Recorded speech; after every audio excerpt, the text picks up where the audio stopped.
Let's write cinema story. कभी कभी एक नाम एक चेहरा इतना बड़ा स्टार हो जाता है कि उसके सामने कहानी, स्क्रिप्ट, डायरेक्टर सब साइड में हो जाते हैं। बॉलीवुड में एक एक्टर ने ये इमेज बना ली कि जब भी वो सीक्वल में काम करेगा तो बॉक्स ऑफिस पर पैसा बरसेगा, और वो एक्टर कोई और नहीं, अजय देवगन है। इस आदमी ने ऐसा रिकॉर्ड बनाया था कि लगने लगा था कि भाई अगर ये बंदा कल को छोटा भीम 2 भी बना देना तो भैया टिकट की लाइन लग जाएगी खरीदने वालों की। लेकिन 2025 में इस रिकॉर्ड को एक ही झटके में तोड़ दिया गया, और वो भी एक ऐसी फिल्म के साथ जिस पर पब्लिक को पूरा भरोसा था, सन ऑफ सरदार 2। एक वक्त था जब अजय देवगन के नाम के साथ फ्रेंचाइजी किंग का टैग जुड़ा हुआ था, लेकिन अब उसी टैग के सामने एक बड़ा सा क्रॉस लग चुका है। लेकिन ऐसा हुआ क्यों आखिर?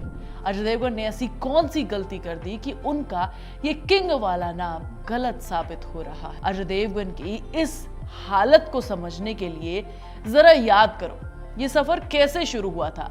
साल था 2008, गोलमाल रिटर्न्स रिलीज हुई। पहली गोलमाल हिट हुई थी, लेकिन सीक्वल ने बॉक्स ऑफिस पर धमाका कर दिया था। कॉमेडी, रोहित शेट्टी का तड़का, अजय देवगन की सीधी साधी कॉमिक टाइमिंग और गोलमाल गैंग की केमिस्ट्री पब्लिक ने हाथों हाथ ले लिया था। इसके बाद तो जैसे अजय देवगन के करियर में फ्रेंचाइजी का नया दरवाजा ही खुल गया था। गोलमाल 3 आई, फिर गोलमाल अगेन, और चारों की चारों हिट और ब्लॉकबस्टर की रेंज में। खास बात ये थी कि लोग कहानी देखने के लिए नहीं, गोलमाल की दुनिया का हिस्सा बनने के लिए थिएटर जाते थे। रोहित शेट्टी ने भी ये समझ लिया था कि अजय देवगन की मौजूदगी, कुछ पुराने कैरेक्टर्स, कुछ नए जोक्स और गाड़ियां उड़ाने वाला मसाला, बस फिल्म चल जाएगी, करोड़ों छाप लेगी। फिर आया सिंघम, और जब सिंघम आया तब अजय देवगन ने पुलिस की यूनिफॉर्म पहनकर एक कल्ट क्रिएट कर दिया। आतंकवादी सटक ली, सिर्फ डायलॉग नहीं, लोगों के गले का हार बन गया था। सिंघम रिटर्न्स ने भी वही धमाल मचाया था, और फिर तो रोहित शेट्टी ने यूनिवर्स में सिम्हा, सूर्यवंशी जैसी फिल्मों की झड़ी लगा दी, पूरा ब्रांड बना दिया। अजय का कैमियो आता ही थिएटर्स में सीटियां बजती और तालियों की गड़गड़ाहट गूंजती, और जब लगा कि ये आदमी सिर्फ कॉमेडी और एक्शन में ही हिट दे सकता है क्या, तब आया दृश्यम, एक इंटेंस थ्रिलर जहां अजय ने आंखों की पुतलियों से एक्टिंग की। स्टोरी इतनी स्ट्रॉन्ग थी कि 2020 में आई दृश्यम 2 ने 300 करोड़ से ज्यादा का बिजनेस कलेक्शन किया था। ये वो दौर था जब लोग कह रहे थे कि अजय देवगन का नाम मतलब फ्रेंचाइजी हिट की गारंटी होना। रेड की फ्रेंचाइजी ने भी इस इमेज को बरकरार रखा।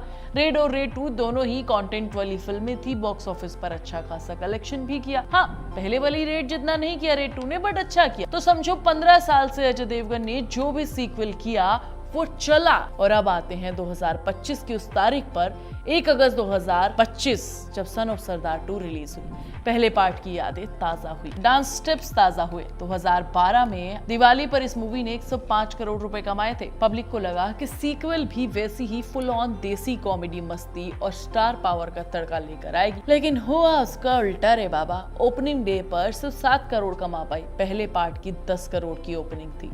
मुकाबला पहले पार्ट से करे तो ठंडी शुरुआत हुई। वीकेंड तक उम्मीद थी माउथ पब्लिसिटी कुछ कर जाएगी, लेकिन क्रिटिक्स और ऑडियंस दोनों ने ही रिव्यूज खराब दिए।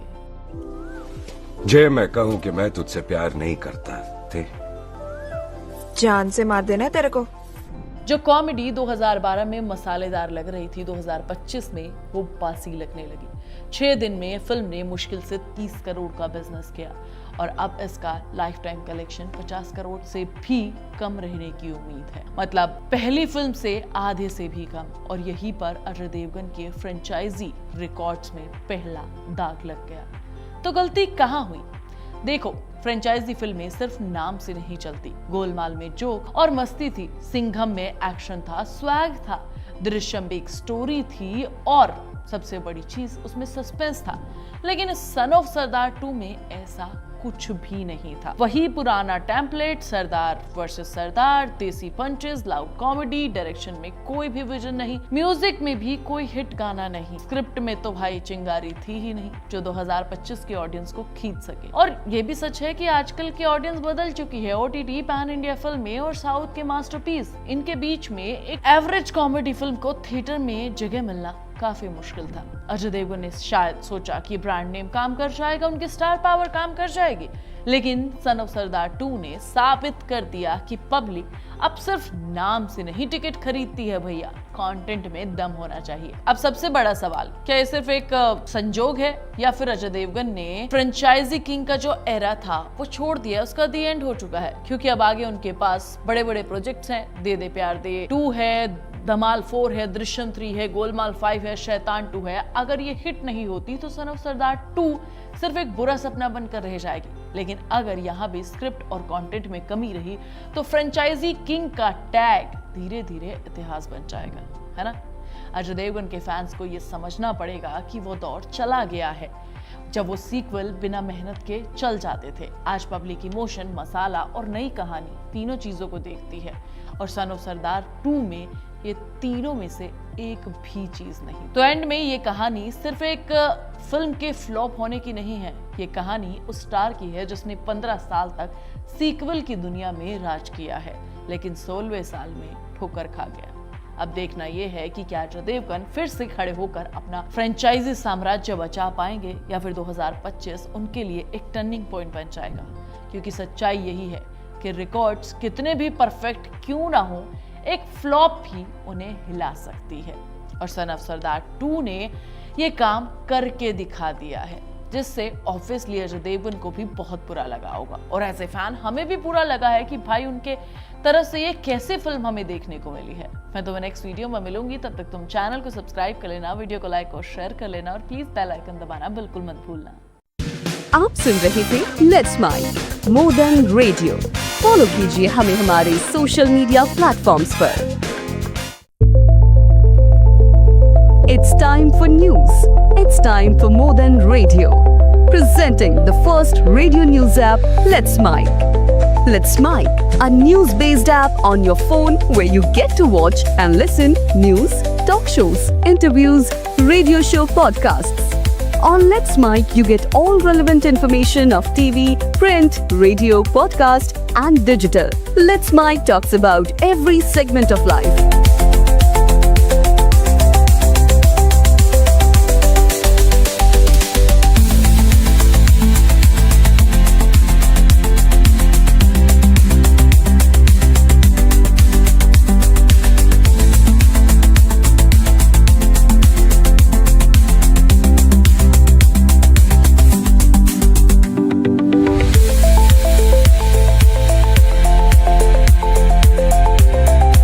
Download the app now from Play Store. Available both on Android and iOS mobile phones. Follow us on YouTube, Instagram, Twitter, LinkedIn, Facebook, Telegram, WhatsApp, Snapchat. Let's talk, let's connect, and let's mic. It's time for news. It's time for more than radio. Presenting the first radio news app, Let's Mic. Let's Mic, a news-based app on your phone where you get to watch and listen news, talk shows, interviews, radio show podcasts. On Let's Mic, you get all relevant information of TV, print, radio, podcast, and digital. Let's Mic talks about every segment of life.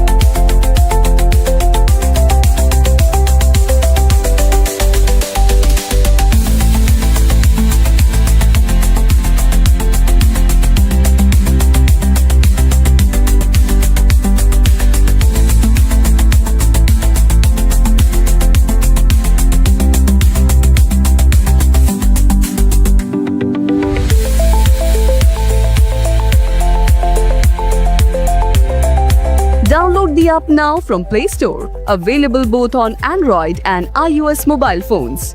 Follow us on YouTube, Instagram, Twitter, LinkedIn, Facebook, Telegram, WhatsApp, Snapchat. Let's talk, let's connect, and let's mic.